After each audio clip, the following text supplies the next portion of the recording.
Do you want to active chat heads on Messenger iPhone? Here's a step-by-step guide on how to do it.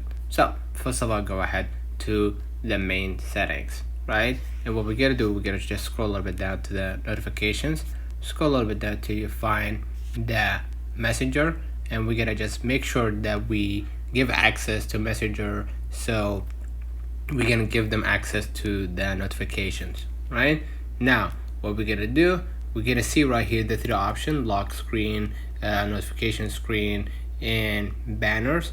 And basically that means that whenever I receive a message, I will receive the chat head right away from Messenger.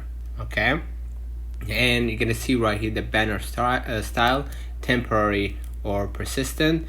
Make sure just go ahead and make it persistent. So let me know in the comments if this video helped you. Don't forget to like and subscribe, turn on the notification bell to receive every video we upload. Thank you for watching. We will definitely see you in the next one.